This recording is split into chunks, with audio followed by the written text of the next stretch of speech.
وقف کرنا اسی انسان کے لیے جائز ہے جس کے اندر کچھ بعض شرطیں ہوں. پہلی شرط یہ ہے کہ وہ انسان مکلف ہو. یہاں پر مکلف سے مراد اہلیت التکلیف یا اہلیت الادا الکاملہ ہے، یعنی وہ عاقل ہو اور بالغ ہو. اگر کوئی انسان پاگل ہے، مجنون ہے، تو اس کے لیے وقف کرنا جائز نہیں ہے.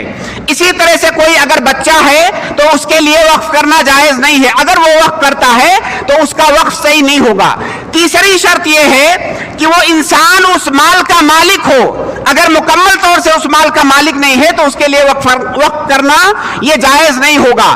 چوتھی شرط یہ ہے کہ وہ جائز التبرع ہو، یعنی اس کے لیے اپنے مال کو تبرع کرنا اور صدقہ کرنا یہ جائز ہو. ایسا انسان ہونا چاہیے.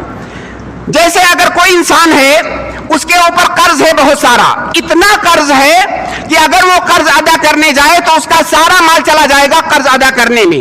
اب ایسے انسان کے لیے ضروری ہے کہ پہلے اپنا قرض ادا کرے. اس کے لیے وقف کرنا یہ جائز نہیں ہے. ایسا انسان جائز التبرع نہیں ہے. پانچویں شرط یہ ہے کہ وہ انسان جائز التصرف ہو. جائز التصرف کا مطلب کہ اس کے لیے اپنے مال میں تصرف کرنے کا اس کا حق ہو. بہت سارے لوگ ایسے ہیں جن کا حق چھین لیا جاتا ہے، وہ اپنے مال میں تصرف نہیں کر سکتے. جیسے اگر کوئی انسان سفیہ ہے، مہجور علیہ ہے، تو اپنے مال میں وہ تصرف نہیں کر سکتا ہے، تو اس کا جائز التصرف ہونا یہ جائز ہے.